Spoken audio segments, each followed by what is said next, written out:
முக்கிய செய்தியாக பார்த்து வருகிறோம். தாவிக எம்எல்ஏ பேர வழக்கில் திருவல்லிக்கேணி காவல் நிலையத்தில் 2 நாட்களுக்கு பின் செந்தில் பாலாஜி தற்பொழுது ஆஜராகியிருக்கிறார்.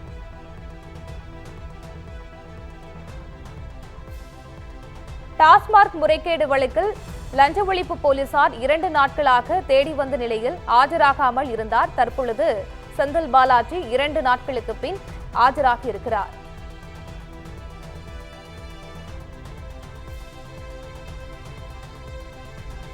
டாஸ்மாக் வழக்கில் உச்சநீதிமன்றம் முன்ஜாமீன் வழங்கிய நிலையில் திருவல்லிக்கேணி காவல் நிலையத்தில் செந்தில் பாலாஜி ஆஜரானார்.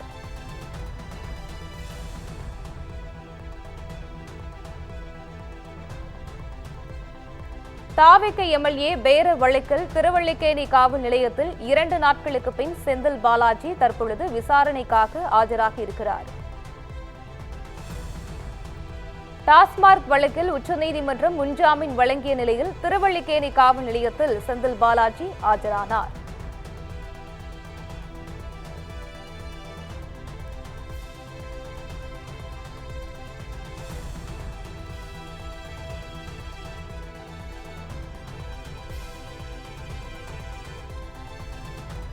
டாஸ்மாக் முறைகேடு வழக்கில் லஞ்ச ஒழிப்பு போலீசார் 2 நாட்களாக செந்தில் பாலாஜியை தேடி வந்த நிலையில் தற்பொழுது அவர் ஆஜராகியிருக்கிறார்.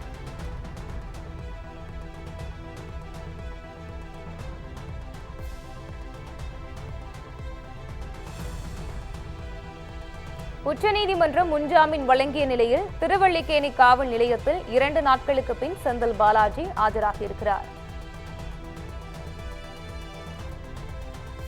இதுகுறித்த முழு விவரங்களுடன் இணைந்திருக்கிறார் எமது சிறப்பு செய்தியாளர் கிருபா.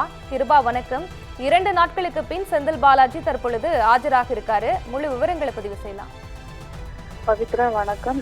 அதாவது தாவிக எம்எல்ஏவான இளையராஜாவிடம் குதிரை பேரம் நடத்தியதாக திருநாவுக்கரசு உட்பட 14 பேரை திருவல்லிக்கேணி போலீசார் கைது செய்திருந்தார்கள்.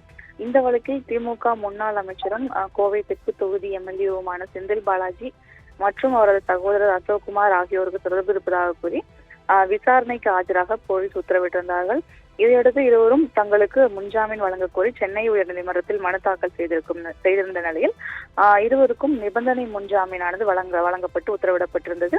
அதன்படி காலை மாலை என 2 வேளைகளிலும் திருவல்லிக்கேணி காவல் நிலையத்தில் ஆஜராகி உத்தரவிட வேண்டும், கையெழுத்திட வேண்டும் என நிபந்தனை விதிக்கப்பட்டிருந்தது. அதன்படி நாள்தோறும் ஆரம்பத்தில் செந்தில் பாலாஜி ஆஜராகாத நிலையில் தொடர்ந்து 14 நாட்களுக்கு பின்னர் காவல் நிலையத்தில் ஆஜராகி கையெழுத்திட்டு வந்தார். அதே போல அவர் சகோதரர் அசோக்குமாரும் அந்த வழக்கு சம்பந்தமாக திருவல்லிக்கேணி காவல் நிலையத்தில் ஆஜராகி கையெழுத்திட்டிருந்தார். இந்த நிலையில்தான் டாஸ்மாக் மதுபான கொள்முதல், வாகன ஒப்பந்தம் உள்ளிட்டவற்றில் முறைகேடு நடந்ததாக கூறி செந்தில் பாலாஜி உள்ளிட்டோர் மீது போலீசார் வழக்கு பதிவு செய்திருந்தார்கள். அது சம்பந்தமாக செந்தில் பாலாஜி தொடர்புடைய இடங்களிலும் சோதனையானது நடத்தப்பட்டது. இந்த நிலையில் செந்தில் பாலாஜி எப்போது வேண்டுமானாலும் கைது செய்யப்படலாம் என்ற ஒரு நிலையில் அவர் திருவல்லிக்கேணி காவல் நிலையத்தில் ஆஜராகாமல் இருந்தார். தொடர்ந்து 2 நாட்களுக்கும் மேலாக அவர் காவல் நிலையத்தில் ஆஜராகாமல் இருந்து வந்த நிலையில் செந்தில் பாலாஜி தலைமறைவானாரா என்ற ஒரு கேள்வி எழுந்திருந்தது. அதே போல திருவல்லிக்கேணி காவல் நிலையத்தில் ஆஜராவதிலிருந்து 6 நாட்கள் விலக்கு அளிக்க வேண்டும் என கூறி சென்னை உயர்நீதிமன்றத்தில் அவர் மனு தாக்கல் செய்திருந்தார். அதே சமயம் இந்த வழக்கு தொடர்பாக உச்சநீதிமன்றத்தை அவர் நாடியிருந்த நிலையில் அவரை கைது செய்யக்கூடாது என உச்சநீதிமன்றம் உத்தரவிட்டிருந்தது.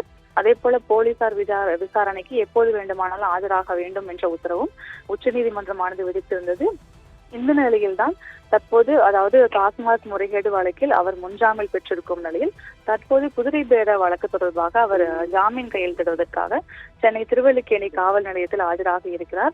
தொடர்ந்து இந்த டாஸ்மாக் முறைகேடு விவகாரம் தட்டி ஆகியிருக்கும் நிலையில் அது சம்பந்தமாக ஆஜராகாமல் இருந்த செந்தில் பாலாஜி தற்போது திருவல்லிக்கேணி காவல் நிலையத்துக்கு சென்றிருக்கிறார். அங்கு கையெழுத்திட்டு தொடர்ந்து அவர் தனது பணிகளை மேற்கொள்வார் என கூறப்படுகிறது.